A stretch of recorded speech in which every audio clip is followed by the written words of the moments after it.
Well, hello there. How is everyone? We are live. Well, I hope we're live. If everything's gone to plan, we should be live.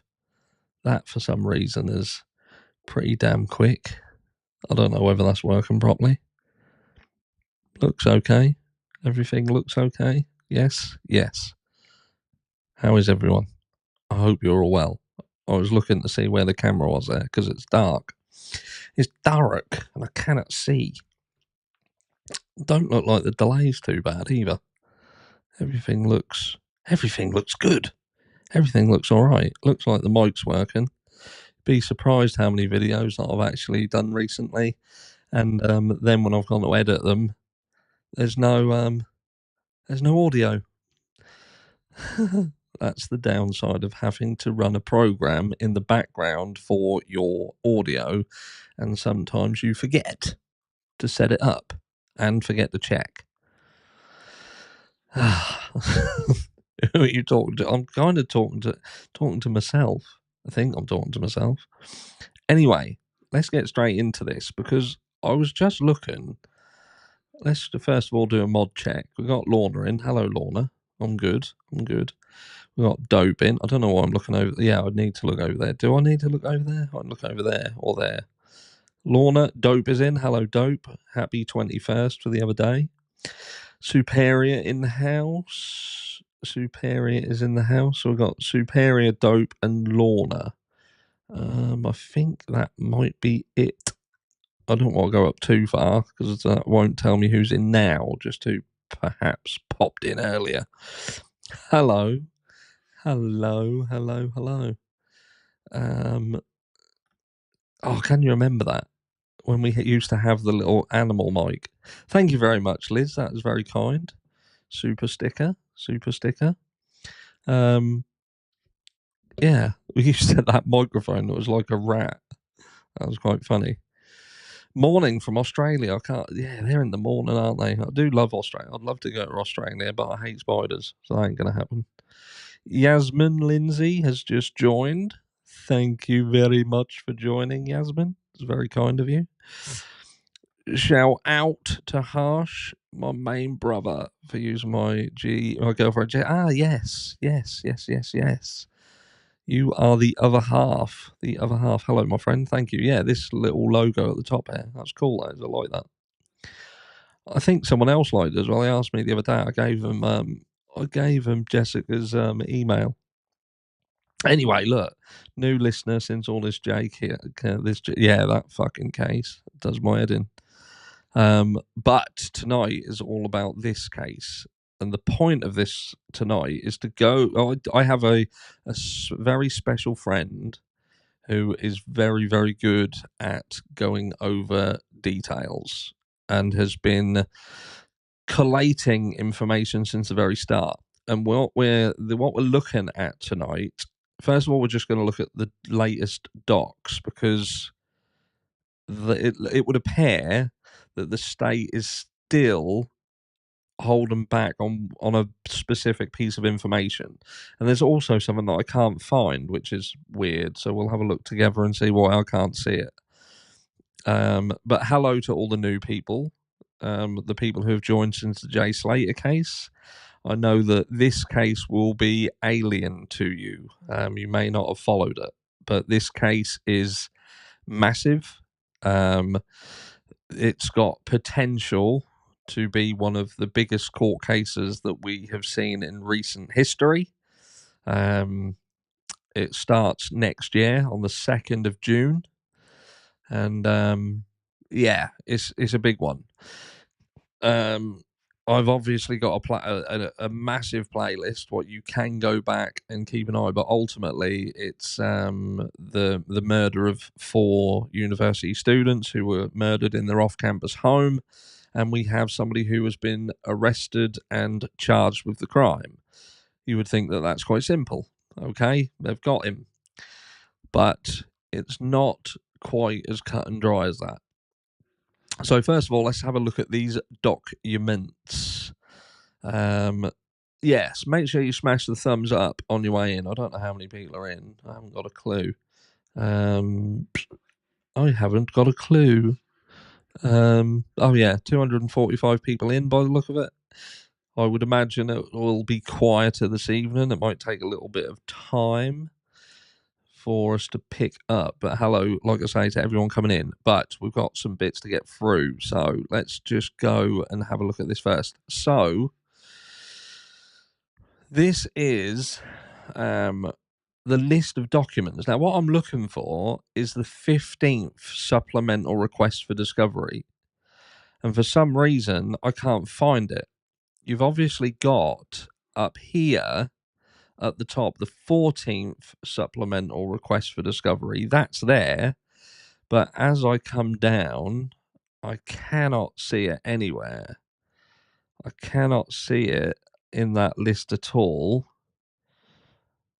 And it seems to then jump straight to the 16th supplemental request for discovery, which is down here on the 5th of the 8th. So that's weird. So we're missing the 15th supplemental request for discovery. And the reason why that is important is this. Because there now, obviously, there was a deadline for discovery, which is at some point in September. I can't remember the exact date for discovery. I think it's today. Or is it the 7th? Is it tomorrow?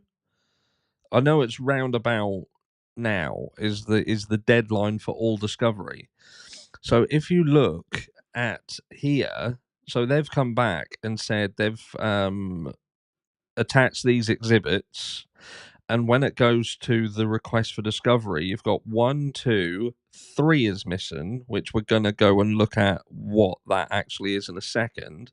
So you've got 3 missing, but then you've got 4, 5, 6, 7, 8, 9, 10, 11, 12, 13, 14, and 16. So even in this list, 15 is missing. And so 15 is missing from the list, but it's missing from the schedule as well. It's not there. It's not there. It goes straight from the 14th, which was on the 10th of April, straight to the 16th there. So there isn't a 15th. So has it been removed? I don't know. But anyway, I digress. So with respect of what they have handed over and what they've withheld, so let me just get rid of that one.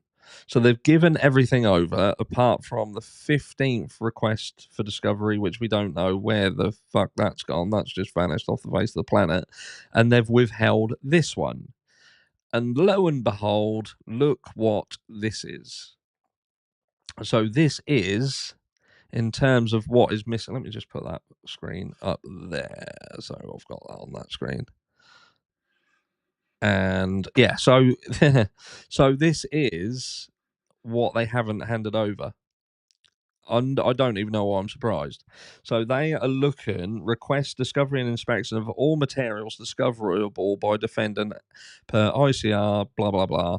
The aforementioned constitutional provisions include but not limited to the following information, evidence, and materials, which is the standard lab discovery.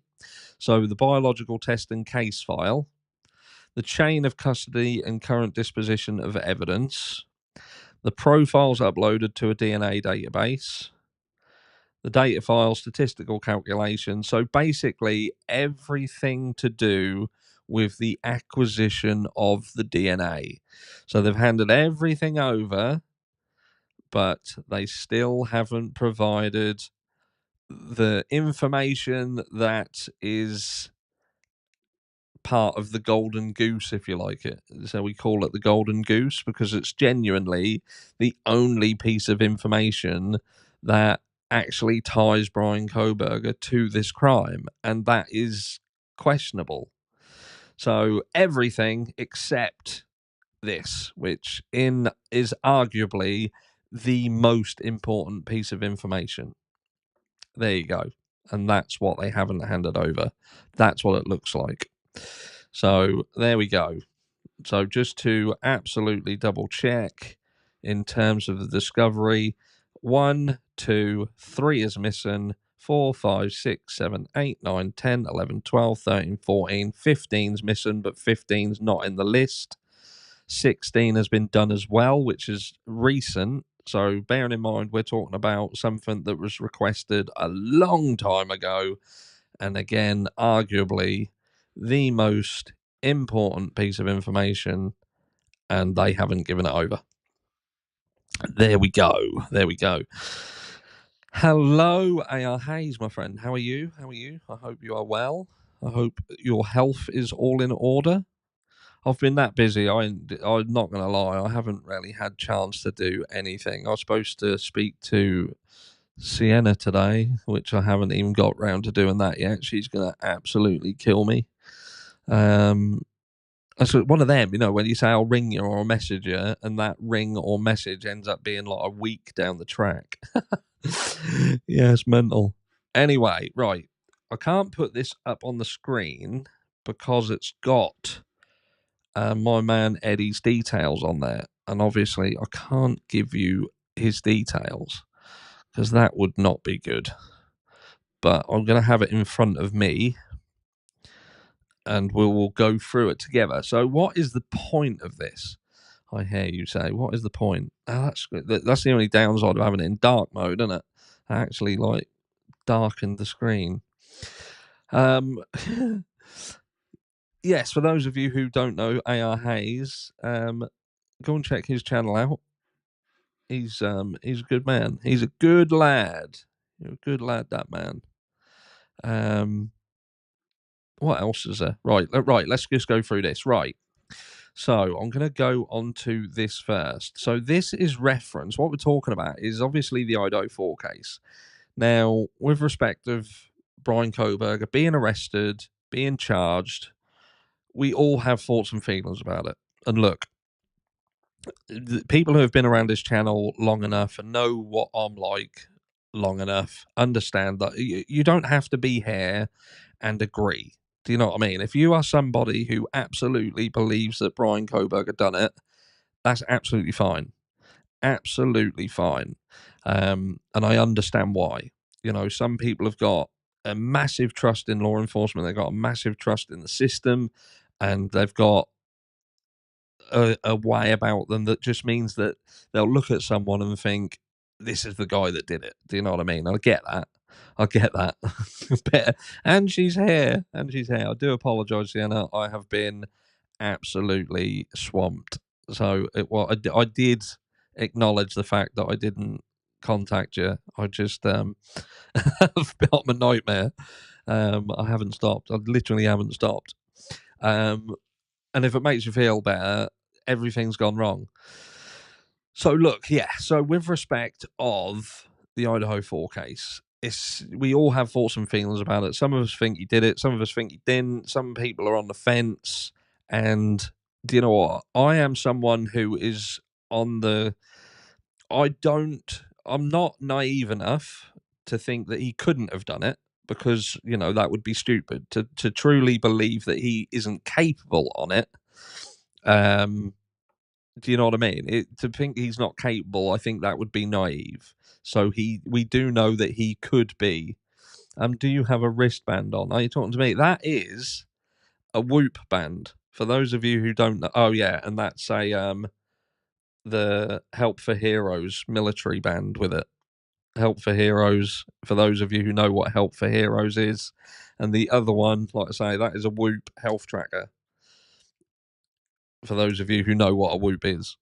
Some people are probably thinking, what the fuck is he on about? But I go in the water quite a lot. Like, what do you call it? Paddleboarding and stuff. So I needed one that was like waterproof. So that's like a waterproof band. But anyway, look, let's get on with it. Or we're going to be here all fucking night. So look, we've all got thoughts and feelings about him. I'm on the fence that you're still doing the treadmill every day. No. Not over the summer anyway. Shut up anyway. I've got a crack on.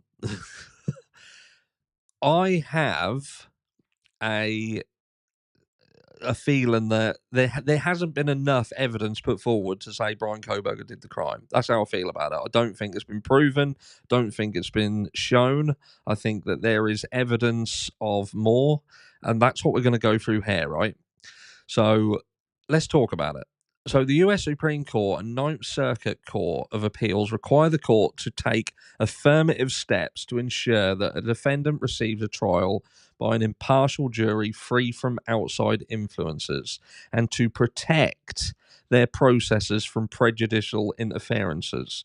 So this is about the change of venue. The change of venue for Brian Koberger. We know that what they're trying to do, the crime happened in Latah County, it happened in, in Moscow, Idaho, and they're trying to retain the court case there, the trial there. And when you listen to the reasonings behind it, frustratingly, and I don't know whether they even realised they said it, it was almost like they were saying that it was an inconvenience to go somewhere else. It would inconvenience them. So again, so what this is stating is that they have a duty to provide Brian Koberger with a fair house, if you like, a fair house with an impartial jury for that process. The court has the power to evaluate the types of speech which would impact the right to a fair trial and to take measures where a case is highly publicized. So you look at what's going on in the case, you look at how it's being pushed out in the public, you look at how people are taking in the information that's out there, how it's being pushed, and the reception to that. And it would appear that the prosecution is trying to ignore what is being said. They're trying to ignore what Dr. Edelman's survey was saying. And, in that drop that happened a few days ago, that huge drop, saying that if he didn't get found guilty, they would burn the fucking courthouse down. Well, that in itself, just that in itself is enough for you to think, do you know what? This has got to be moved. But anyway, right. So it says, Mr. Judge is in direct violation of ignoring the steps and taking measures to ensure influence and prejudices which have clearly impacted the defendant and his defense counsel. Now, we are going to talk about, and I know this is going to be a grey area, we're going to talk about Steve Goncalves a fair bit throughout this, because Steve Goncalves, as we know, has been a bit of a spokesperson for the victims. There was four victims. His daughter was one of the victims. We haven't really heard from anyone else. We have heard Steve Goncalves consistently speak. He has done interviews. And what I will say before we go any further, look, the guy has lost his child, and I get that. I get it. I get that he's lost it, and I get that everybody grieves differently. You get people who close up and go into a shell. There's other people who shout and scream from the rooftops and want to kill everyone. You've got people who are somewhere in between, but there isn't a rule book for it. But there does get to a point where you have to consider the actions of that individual and see whether they have the potential to damage the acquisition of justice. And it's not just justice for his child, then it's justice for the other children who were killed. And I say children because they're someone's child, even though we're not talking about 5-year-olds, we're talking about college students. They're kids at the end of the day. And there's 4 others that deserve justice, and also Brian Koberger deserves to, if he isn't involved in this, then he deserves to not be punished for it. And if he is guilty of it, then we also don't want this interference to potentially damage the potential for the acquisition of justice. Because let's make no bones about it, it could do that. And this is what we're going to read. Steve Goncalves admits verbally in several interviews he co-worked with law enforcement, including providing law enforcement with the timeline, even though he wasn't in Moscow during that time. Steve Goncalves stated, we had this white car to look at, so they helped. We worked together, but I didn't have the details like that, and I told them not to give me any details that could accidentally mess up the case. SG was co-working with law enforcement, but told them not to give him any details. Reporter interviews question. Did they keep the families involved? And if so, did they say, we are very confident we have a suspect? Did they let you see the timeline before the arrest? Steve Goncalves, no, we filled in parts of the timeline. Through the timeline, it was a co-work, but those guys did the vast majority of the work. They helped and we worked together. Steve Goncalves stated, Steve Goncalves stated we filled in the timeline, which was before the arrest, but states he didn't see the timeline, which sounds like bullshit, doesn't it? I did just see someone talking about the docs, says K-Bar knife. That wasn't what they meant, mate. I know Jules went over this and showed that, yeah, it said he meant to say K-Bar sheath, didn't he? They didn't mean to say knife, 100%. In my opinion, they missed out a word. Right, so yeah, that sounds like bollocks to me. Fox News interviewers question when asked about the details of the 911 call. So we're going back to the 911 call here. Christie's response: actually, we cannot. We've asked, and I mean a lot of people want to know, but that's just not our agenda. And I don't know if I asked anything about that. Christie stated, we've asked, but then states, I don't know if I asked anything about that call. Reporter asked, did you know one of the roommates came face to face with him and described him with bushy eyebrows? Steve Goncalves, I'd heard somebody seen somebody in a mask. I did not know it was somebody downstairs. That actually I witnessed this person. To me, it was just a call. This is what Steve Goncalves has said. It was just a call. Wasn't positive, it was just a rumor, so I never mentioned it. Apparently, there was a call. We filled in parts of the timeline, but Steve Goncalves didn't feel it necessary to mention a call. Steve Goncalves' statement resulting from the interview. If we would have had truth and transparency in this case, if it wasn't all about the business, then there would have been a different outcome. And I'm talking about the Noah Presgrove case tomorrow. And that talks about this. When you have a case that happens and it's there's a reason for it to be looked at. There's someone powerful in the background. There's an entity in the background, and things happen.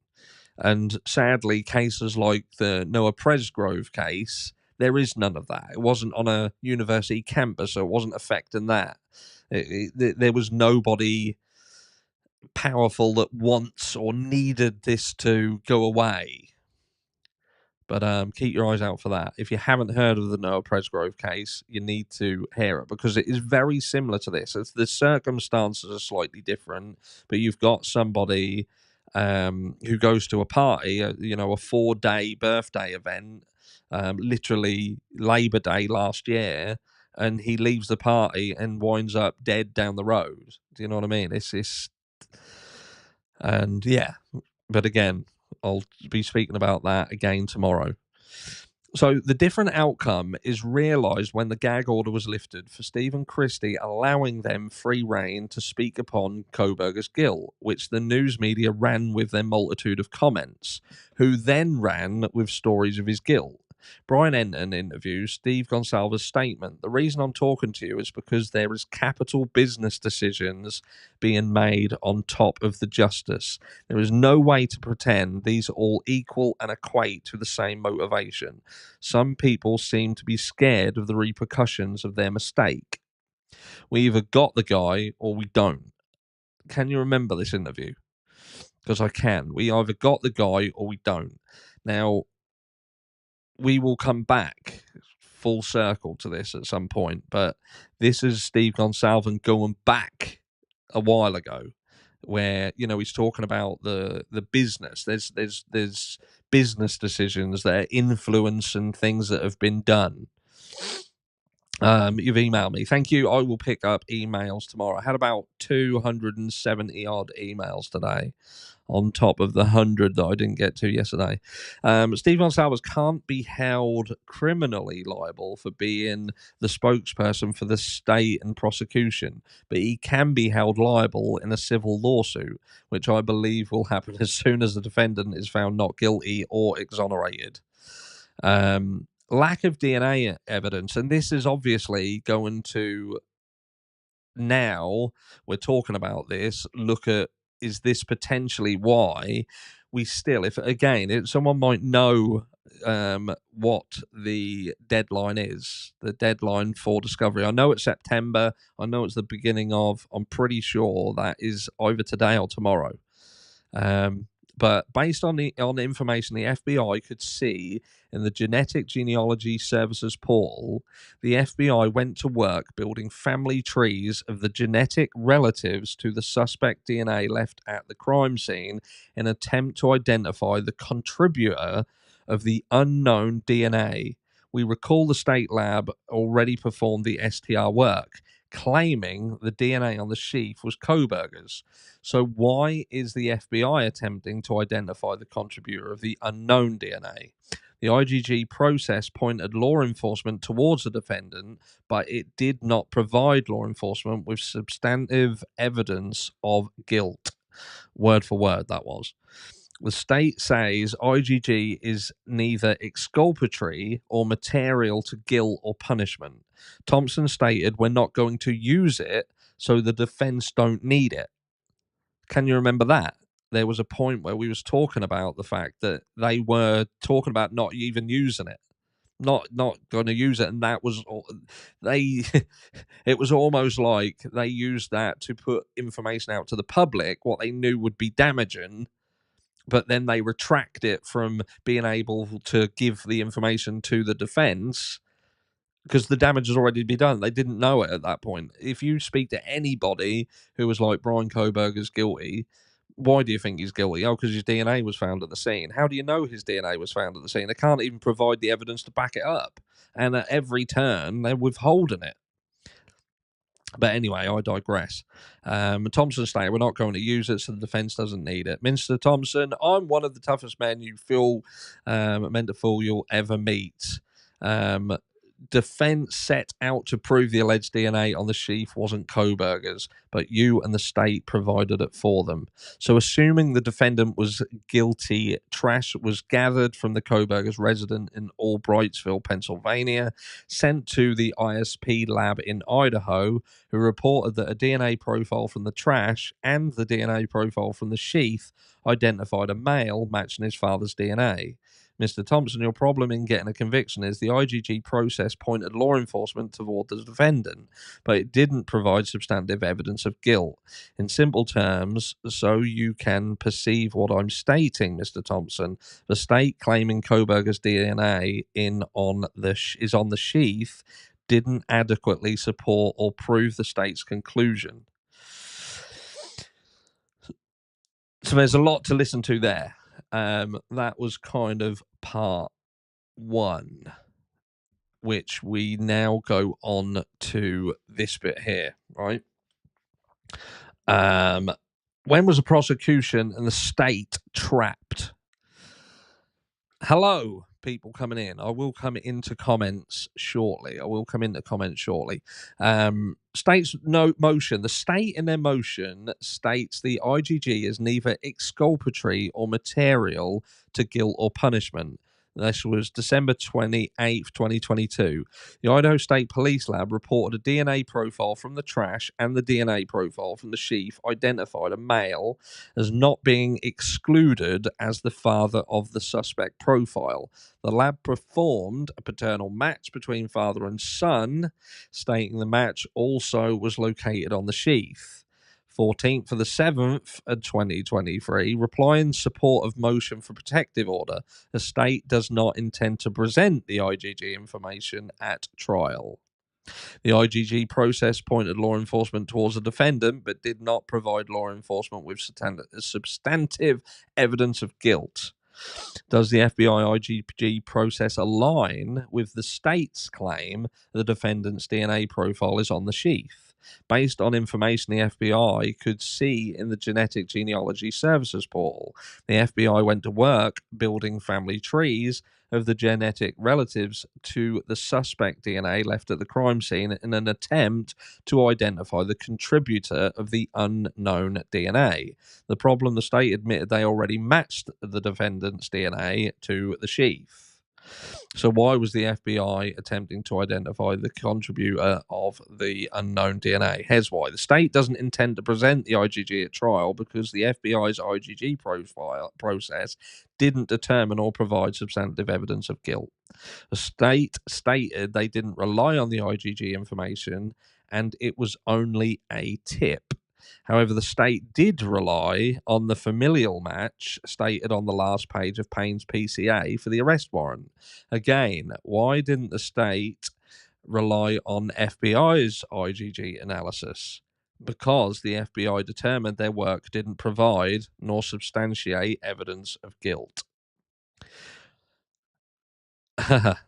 So, in legal terminology, not providing substantive guilt generally means that the evidence or arguments presented do not establish the defendant's actual guilt for the crime they are accused of.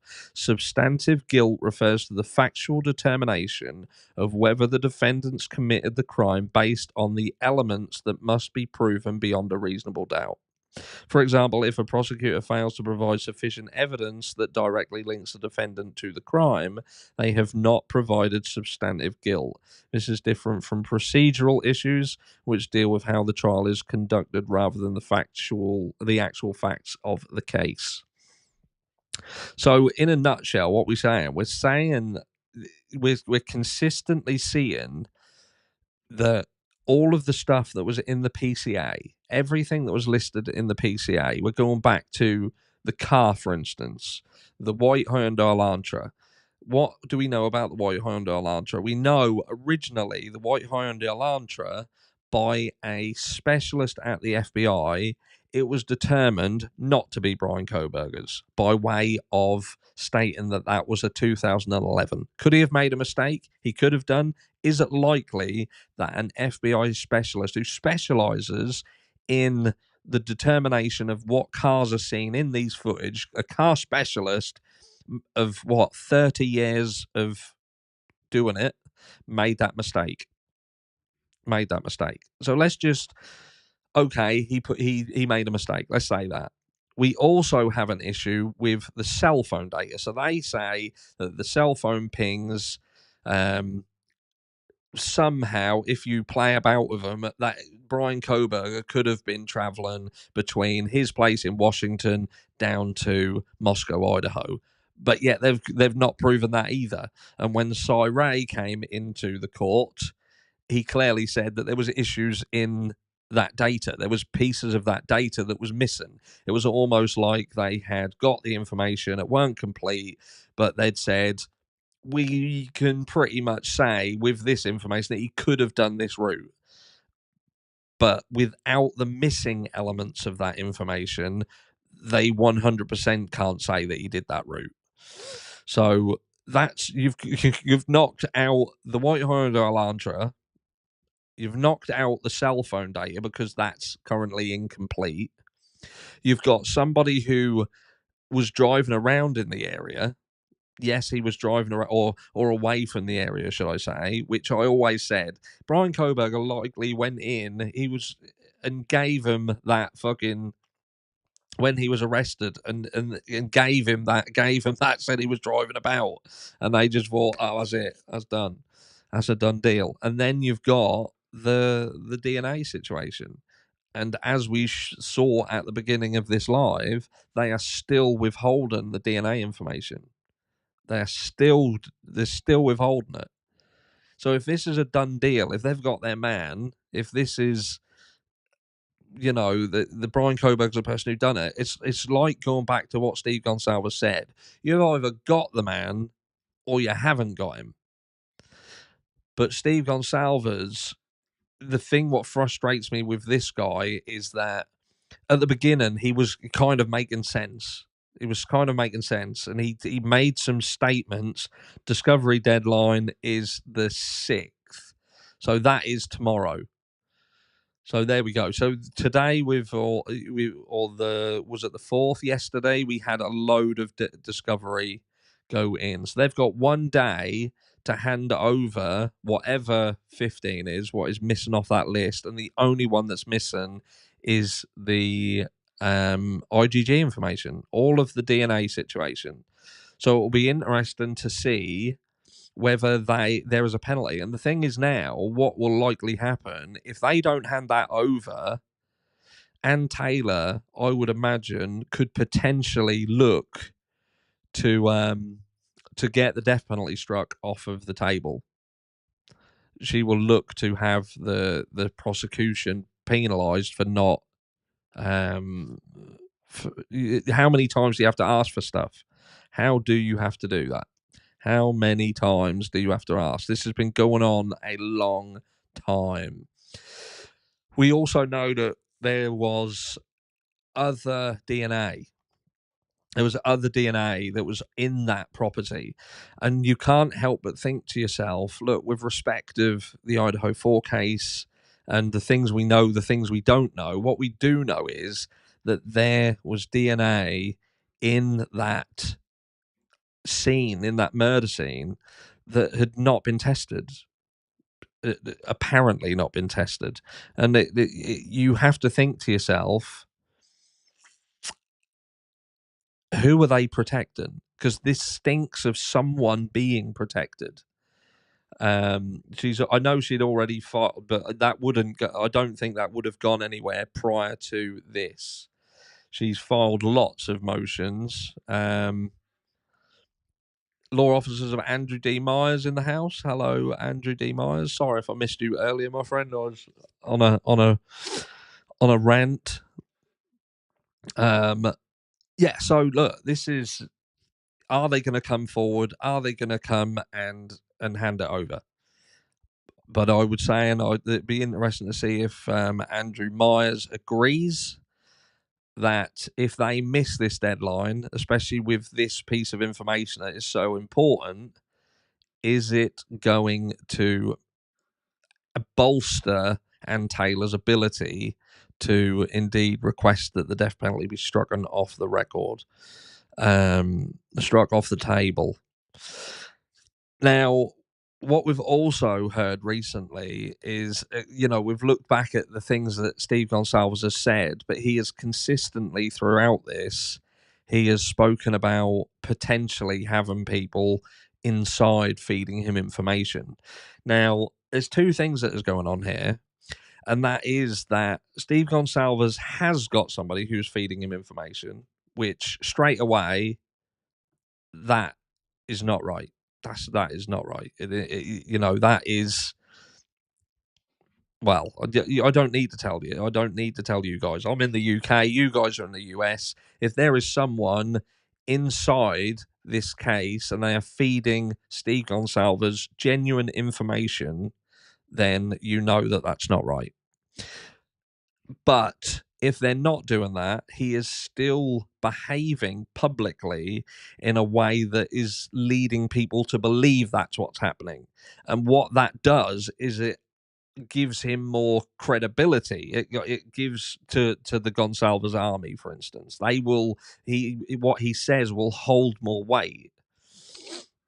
7 for the 11th motion to challenge the death penalty. I didn't see that, Tara. I didn't see it. Is that a new one then? 7 for the 11th. Yeah, yeah, I do vaguely remember that. Actually, I do vaguely remember that she was looking to do that. I think more my point being, I don't think if she'd have challenged it, say she challenged it now and everything was in place, I don't think she'd get anywhere with it. I think if they missed the deadline, and that potentially could be why that was scheduled for when it was, I'm guessing she potentially anticipated that they wouldn't fulfill the request for discovery deadline. But I think this could potentially hold enough weight. I think this will hold enough weight now. Yeah, we'll see. We'll see. How does Steve know that they didn't need to go upstairs? But again, you know, Steve Goncalves has consistently said stuff that is leading people to believe that he is getting information from somewhere. And I don't believe he does. I don't believe he has any information. I believe that he knows what we know, but he is potentially being used to as a media weapon, if you like, because he has basically weaponized a lot of information that is very, very strongly affected the perception of Brian Koberger in the public, especially around where this happened. But there we go. There we go. But let's get some thoughts and feelings from, and if there's any questions from anybody, especially if there's anyone new in chat, do let me know. What am I looking for? I'm looking for that. Yeah. Do let me know if you've got any questions about this case. Again, people who are new, they perhaps haven't been following it. And I will answer any question that I can. Anna's absolutely brilliant and knowledgeable. Steve, I hope you haven't ruined the case. Yeah, and that's what it is. You know, it's... Has he? He's certainly got the potential to. But this live tonight, I'm not going to keep it too long because I'm going to do it in 3 parts. So this is part 1, and there is going to be 2 other parts. Yeah, there is apparently already a challenge to the death penalty in the docket, which I believe was, did I read that right? 7th of November.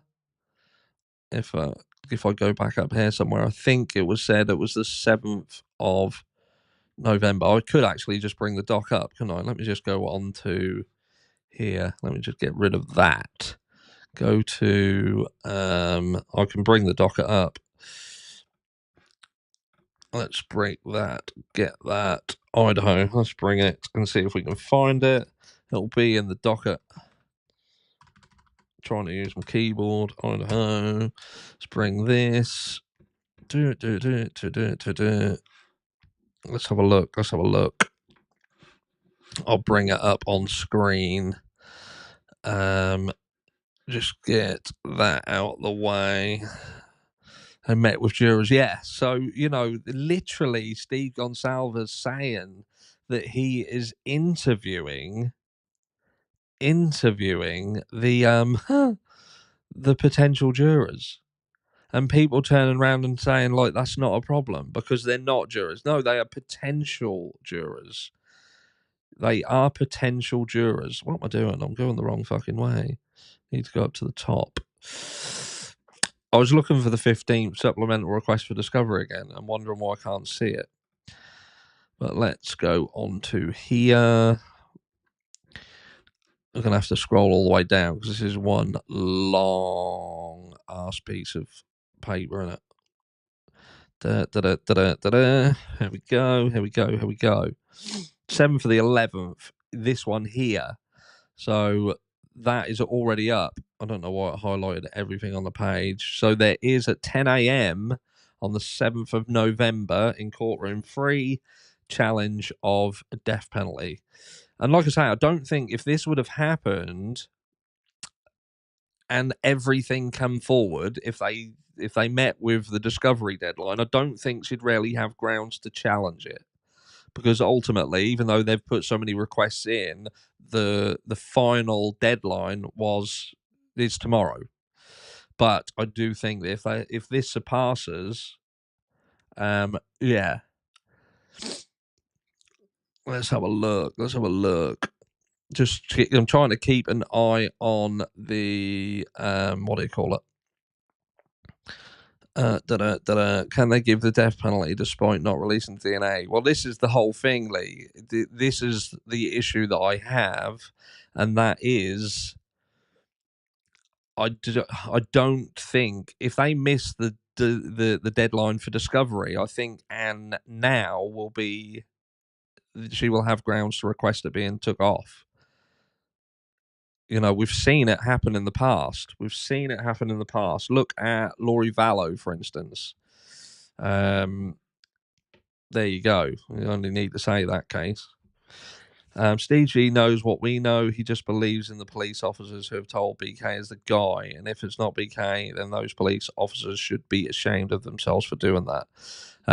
They've got a long way to go. They've got, like I say, that maybe they'll prove it, but at the moment they haven't managed to show anything. So have we got anything else? What have we got? So we're waiting for discovery. There's no other hearings. The next hearing is 7th of November, and that is a challenge to the death penalty. And then we've got nothing else until after into the new year, unless they bring any more. You know, they do love a hearing. They do love a hearing. Why? I'm confused why my mate thinks there's court tomorrow. I have no idea. I have no. There's no. There won't be court tomorrow. The deadline for discovery is just the exchange of docs, as quite rightfully stated there. So they're not going to have a hearing over it. It's just going to be. Let's have a look. Angel's Piece of Peace. For those who are new to this case, Harsh has a large playlist full of videos that you can watch and catch up on. I've not watched them all. I'm relatively new to this case too. It is a big case. We've done the drive with Twiz, didn't we, Twizzle? If you're still about, I can't fucking see him. But what's that? Twiz heard you DTA a while back. You are absolutely the go man. Way to challenge D with facts. He was furious, Twiz. Yeah, that was good. Yes, so I want to keep this relatively short. Like I say, this is part 1 of a 3-part, which we're going to go into. If you've got any, have they not applied for a change of venue for hearing, as jurors will be biased? They have. They've literally just had the hearing for a change of venue, but it was not concluded. They are now waiting for Judge John Judge to rule. I think he's taken his fucking time, and I concern myself with the feeling that he is seeing how he is going to spin it to the public that he's not going to allow a change of venue, because that will take time. Maybe he's doing it over a round of golf with evil Santa. This is big. So you just saw a challenge the death sentence in November. That's huge. Shows weak prosecution. Agreed. 18 needed to wait for case to weaken to accept it. Yeah, 100%. I think that was quite scheduled last week. I think she did it preemptively, though. I do think that was preemptive. I reckon she knew that she wasn't going to get all of the discovery, and it's almost like she may have done it to try and pressure them into knowing that this is what I'm going to do. If you don't give me fucking discovery, I'm going to go for this. There we go. Anyone know why I'm not getting any notifications from Harsh? Makes me piss. I missed this. You didn't get any notifications because YouTube notifications are fucking terrible. Frank's going to start coming hard and fast soon. 100%. 100%. Twizzle, I 100% agree. But we will keep an eye. We're back in it. We're back on it. We're going to keep an eye on everything that's going on. As it comes out, you will know it. And if you are new to the channel, yes, next year, when the trial happens, I will be streaming the trial every day. Every single day. I am literally giving up my summer, because it's going through the whole of summer, 3 months. So I'm giving it up to make sure that we stream this trial every single day. I like you on lives. You're like a crime octopus. You ought to join our Discord. Our Discord is a crime octopus. They've got loads of cases in there. There is loads. I know we don't talk about many cases on the channel, but that's because generally people they don't want to deal with lots of cases at once. Some people can only concentrate on one thing at a time. But in our Discord, we have many cases where you can look at lots of information. But tomorrow I will be talking about Noah Presgrove. If you haven't heard of the Noah Presgrove case, I think a couple of weeks ago or a week and a half ago I did one. Go back, catch up on that, and then tomorrow I've got another one, as it's the year anniversary of his death. But there we go. I'm going to wrap it up there. Thank you to the mods. Thank you, Lorna. Thank you, Tracy. Thank you, Superior. Thank you, Dope. She's still got it, even at 21. My May, thank you for coming in, My May. I think that's it. Lorna, did I say Lorna? I can't remember because I've got bad memory. I'm old. Yeah, there we go. But thank you for coming. That was good doing a live. Like I say, I am doing 3 lives a week now. All the way through and into the new year, we will be doing 3 lives a week. It will be Sunday. It will be, let me get this right, Sunday, Monday, Wednesday. That's the idea. Sunday, Monday, Wednesday. But the Sunday one will be a little bit lighter. Do you know what I mean? Not such heavy in the crime stuff. Like this Sunday, we've got the Ask Me Anything live, which could go fucking horribly wrong. But yeah, so Ask Me Anything live on Sunday, 10:45 p.m. UK. Hello, Cat Spade, Daddy Harsh. Long time no see. It feels like it's been a long time since we spoke. But yes, thank you, everyone. Thank you for joining us. Enjoy the rest of your day. However much is left, not a lot here. It's now 20 past 11 in the UK. But no, thank you very much. And if you have any questions, if you want to reach out to me by email, please do that. The email is in the description of every video that I do. Reach out. If there's cases you want to speak about, reach out, let me know. And I'll do what you want me to do. But till then, till next time, till tomorrow, look after yourselves. And if you can't be safe, be careful. Is that right? Is that a thing? If you can't be careful, be safe. If you can't be good, be careful. Yeah, if you can't be good, be careful. Anyway, get there in the end. I'll see you all tomorrow.